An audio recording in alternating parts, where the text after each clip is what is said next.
Hello everyone, welcome back to another Sunday vlog. I hope कि आप सब अच्छे होंगे। तो जो लोग मुझे रेगुलर फॉलो करते हैं उन्हें पता है कि मैं ब्रेकफास्ट और लंच अलग अलग नहीं बनाती हूँ संडे को। इस दिन मैं बनाती हूँ ब्रंच और पूरा दिन फिर कुकिंग नहीं करती हूँ, फिर रात को डिनर ही कुक होता है। लेकिन आज मैंने अपने काम को और भी ज़्यादा कम करने के लिए एक और चीज़ ट्राई की, और अगर ये चीज़ सक्सेसफुल रही तो संडे को फिर मैं एक ही बार कुकिंग करूँगी। Good morning guys. हमें 8 बजे था, ठंड बहुत ज्यादा है, किसी का मन नहीं कर रहा बाहर आने का। फिर मैंने मूवी देख ली एक बैठ के। और ये भी बता दो कि मम्मा का गला खराब हो गया और मेरा भी गला खराब हो गया, और उसका रीजन भी बता दो। हम सब बीमार थे, ठीक है। मैं तो सबसे ज्यादा दिन की, मैं 4 दिन के लिए बीमार रहा हूँ, ठीक है। और रीजन भी बताओ, मेरे बोला रीजन बताओ। मैंने मैंने चप्पलें पहन के रखे, मैंने अपने कपड़े ढंग से नहीं पहने, इसलिए वो ठंड लग गई। सारे बच्चों अपने मम्मा पापा की बात सुनो, ठीक है, ढंग से कपड़े पहनो, क्योंकि ठंड बहुत ज्यादा हो रही है। कि मैं आपको बताऊंगी, हाफ स्लीव की टी शर्ट पहन के और पैरों में चप्पल पहन के ये क्या कर रहा था, पुशअप्स करता था। पुशअप्स करने के बाद इसको बोलो कपड़े पहनो, अपने कपड़े पहनो, नहीं हमें को ठंड नहीं लगती, मैं सरवाइव कर सकता हूँ। मम्मा अगर ज़ॉम्बीज भी आ जाए ना, आप लोग सरवाइव नहीं कर पाओगे, मैं सरवाइव कर पाऊंगा क्योंकि मैं ज्यादा स्ट्रांग हूँ आपसे। और जैसे ही ये बीमार पड़ा, फीवर हुआ इसको, खांसी जुकाम सब हुआ, इसके बाद इसके हाथों तक में ग्लव्स थे, पैरों की तो आप बात ही छोड़ दो ना, सॉक्स वगैरह सब कुछ था, सिर पे कैप आ गई। तो ये होता है जब पेरेंट्स की बात नहीं मानी जाती, और फिर इसने मुझे भी किया।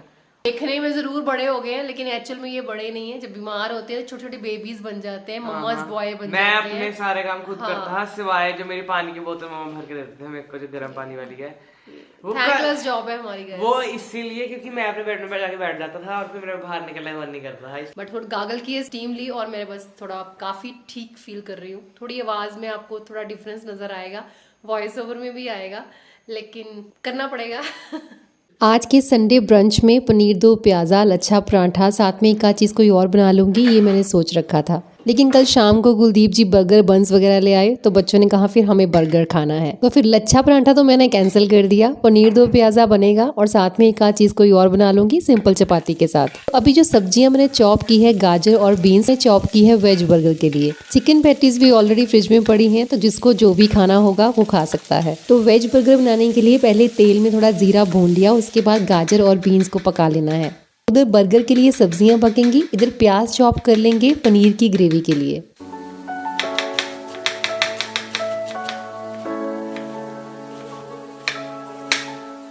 सब्जियां थोड़ी पक जाए, स्वादानुसार नमक डाल दीजिए, हल्दी डाल दीजिए, लाल मिर्च का पाउडर, धनिया पाउडर और जीरा पाउडर, ये पांचों चीजें इसमें डाल के इसे अच्छे से मिला लीजिए।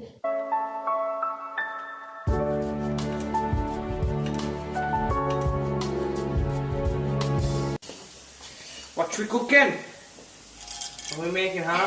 What do you think? Paneer दो प्याज़ा। बस फिर पता हो तो पूछना क्यों? इतना स्मार्ट हूँ मैं। We have discussed already. मैं क्रेडिट मत लो। क्रेडिट मत लूँ मैं क्रेडिट क्यों ना लूँ? क्या मुझे क्रेडिट लेने का राइट नहीं है? मैं नहीं करा था, तो प्लान में था और मैंने, बात तो सही है तुम्हारी, मेरी बात आपको मानने की कोई जरूरत नहीं है। Do whatever you want to do, guys. I don't care. Okay. मेरी और उदय की कॉन्वर्सेशन चलते चलते मैंने ऑयल में जीरा डाला था, उसके बाद काली मिर्च के कुछ दाने डाले, साथ ही डाली 2 हरी इलायची। इसके बाद इसमें कटा हुआ लहसुन, साथ ही प्याज डाल दिया है। प्याज को हल्का ब्राउन होने तक भून लेना है। इधर गाजर और बीन्स पक चुकी हैं, इसमें डाल दिए हैं मैंने मैश किए हुए आलू। अब आलूओं के साथ सारी सब्जियां, सारे मसाले अच्छे से मिक्स कर लीजिए। अब टेस्ट को बढ़ाने के लिए मैंने इसमें थोड़ा सा पनीर डाल दिया है, ऑप्शनल है, डालना चाहें डाल सकते हैं, अदरवाइज स्किप कर सकते हैं। मैं तो सिर्फ इसलिए कह रही हूँ कि घर में हम वेज बर्गर बना रहे हैं, तो कंजूसी किस बात की। अच्छा, उधर जो हम पनीर के लिए ग्रेवी रेडी कर रहे हैं, उसमें प्याज के साथ साथ मैंने थोड़ी सी शिमला मिर्च भी डाल दी है, क्योंकि शिमला मिर्च का जो टेस्ट इस तरह से ग्रेवी में आता है ना, बहुत अच्छा आता है। आप डालना चाहें तो डाल दीजिए, अदरवाइज कोई बात नहीं। जैसे आप डालते हैं प्याज के बाद टमाटर, वैसे ही डाल दीजिए। तो बस टमाटरों के गलने तक इसे अच्छे से भून लेना है। साथ ही मसाले भी डाल दीजिए, नमक, लाल मिर्च का पाउडर, हल्दी पाउडर, जीरा पाउडर और धनिया पाउडर। साथ ही थोड़ा सा पानी डाल देंगे ताकि टमाटर अच्छे से गल जाएं। जब ये मसाले अच्छे से पक गए तो मैंने इसे ठंडा करके ग्राइंड कर लिया और उसे साइड रख दिया। उसी बर्तन को मैंने फिर से साफ किया, थोड़ा सा ऑयल उसमें डाला, थोड़ा सा जीरा डाला, लंबे लंबे कटे हुए प्याज डाल देंगे, उनको हल्का सा सौटे कर लेंगे। जिंजर गार्लिक का पेस्ट भी हम इसी टाइम डालेंगे। साथ ही जितना हमने इसमें प्याज डाला है उसके हिसाब से थोड़ा सा नमक डाल दीजिए। साथ ही थोड़ा सा मैंने धनिया पाउडर डाला है। और बस जो ग्रेवी हमने ग्राइंड करके रखी है अब उसको इसमें डाल देंगे और साथ ही कटे हुए पनीर के टुकड़े। बस हर चीज़ को ग्रेवी के साथ उलट पलट के अच्छे से मिला लीजिए, कुछ 2-4 मिनट कवर करके पकने दीजिए और बस पनीर दो प्याज़ा रेडी हो जाएगा। पनीर तो रेडी हो गया। वेज बर्गर बनाते हुए कुछ उबले हुए आलू बच गए थे तो एक साइड पे फिर मैंने आलू टमाटर की सब्जी भी बना डाली। चलिए फटाफट से बर्गर पैटी बनाते हैं और काम खत्म करते हैं। मेरे को चाहिए ब्रेड क्रम्स जो कि भी मेरे पास नहीं है, तो अगर आपको इंस्टेंट ब्रेड क्रम्स बनाने हैं तो उसके लिए फ्रेश ब्रेड भी चल जाती है। 2 पीस मैंने यहाँ पे ब्रेड के लिए हैं और 2 चम्मच मैंने डाले हैं यहाँ पे मैदे के। थोड़ा सा नमक डाल के इन तीनों चीज़ों को आपने ग्राइंड कर लेना, चाहे तो थोड़ा सा पोहा भी साथ ही में ग्राइंड कर सकते हैं और इंस्टेंटली आपके पास ब्रेड क्रम्स रेडी हो जाते हैं। साथ ही दूसरी साइड पे मैदे का एक थिक सा घोल बना लेंगे। पहले हम बर्गर पैटी को उसमें डिप करेंगे, उसके बाद ब्रेड क्रम्स लगा के इसे शैलो फ्राई कर लेंगे।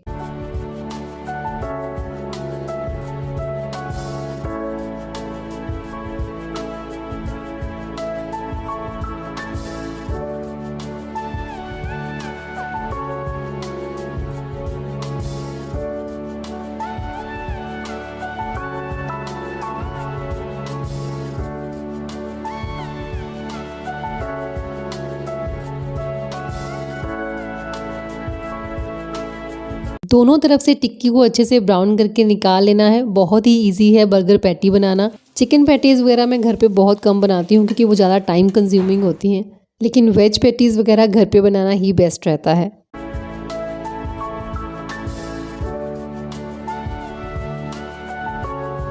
और यहाँ पे बच्चे अपने लिए चिकन पैटीज़ कुक कर रहे हैं क्योंकि उनको चिकन बर्गर ही खाना है।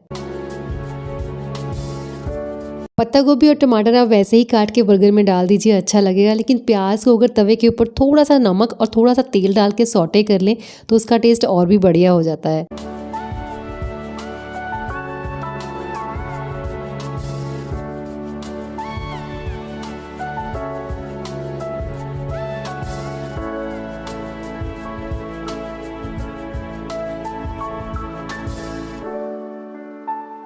इतना सब कुछ बना तो दिया, लेकिन इतना सब कुछ एक ही बार में किसी से खाया नहीं जाएगा, ये मुझे पता था।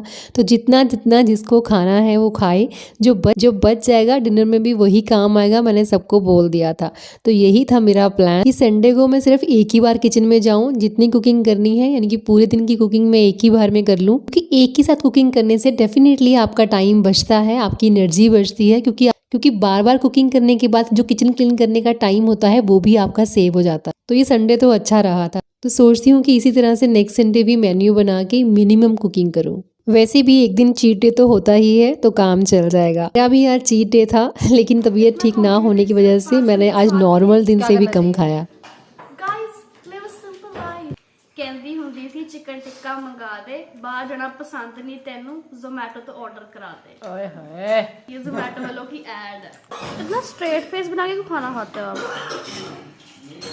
हाँ, से हंसते हंसते खाना में मज़ा नहीं आ रहा, खाना स्वाद नहीं है, इंजॉय नहीं कर रहे हो, तो भी स्माइल करो। इतना ज़्यादा सीधा मुंह, इतना सीरियस, सोफिस्टिकेटेड हो आप, पता है हमें। सोफिस्टिकेटेड हो आप, पैदा नहीं हुए थे और को पता था कि किरण ठाकुर पैदा होगी तो उसके लिए ये वर्ड बनाना है। लंच के बाद बच्चों के साथ बैठ के एक डॉक्यूमेंट्री देखी, उसके बाद मैं थोड़ी देर सो गई थी। डिनर में सिर्फ चपातियां बननी थी, सब्जी वगैरह वही सर्व होनी थी। मुझे डिनर नहीं करना था क्योंकि मेरा डिनर करने का बिल्कुल मन नहीं था। सुबह भी सब्जी के साथ सिर्फ एक चपाती ही खाई थी, उसके अलावा और कुछ नहीं खाया था। लेकिन मैं आपसे हमेशा कहती हूँ कि मैं अपनी बॉडी की सुनती हूँ। जब तक बॉडी डिमांड ना करे तब तक कुछ नहीं खाना चाहिए, और यही बेस्ट वे है अपनी हेल्थ को मेंटेन रखने का। फ्रूट खाने का मन था, एक प्लेट फ्रूट मैंने ज़रूर खाया।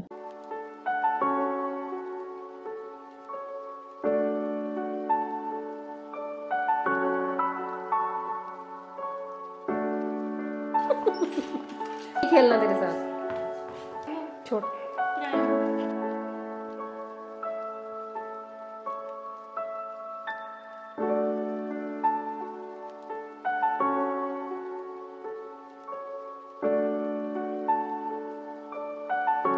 उसके बाद वीकली जो प्रिपरेशंस होती हैं वो मैं कर लेती हूँ, जैसे कि प्याज छील के रखना, लहसुन छील के रखना। लहसुन की एक बॉटल जो है वो मेरी पूरी एक वीक चल जाती है, लेकिन प्याज का कंटेनर कम से कम 2 या 3 बार मुझे फिल करना पड़ता है। लास्ट में अपनी वही डायरीज मेंटेन करने का काम होता है, अपना जर्नल लिखना, टू डू लिस्ट बनाना। और आज तो संडे है, आज मुझे अपना वीकली मेन्यू भी बनाना है, तो सोचा चलो आज आपके साथ भी अपना वीकली मेन्यू में शेयर करती हूँ कि मैं किस तरह से अपना पूरा मील प्लान करती हूँ। जर्नल कैसे लिखते हैं उसके ऊपर बहुत सारे क्वेश्चंस मुझे आते थे, तो उसके ऊपर मैंने एक पूरी वीडियो बना दी है। आप मेरी प्रीवियस वीडियो चेक कर सकते हैं जिन्होंने अभी तक चेक नहीं की है। इसे देखने के बाद आप जान जाएंगे कि जर्नल में क्या लिखना है और कैसे लिखना है और इसके आपको क्या बेनिफिट्स हो सकते हैं।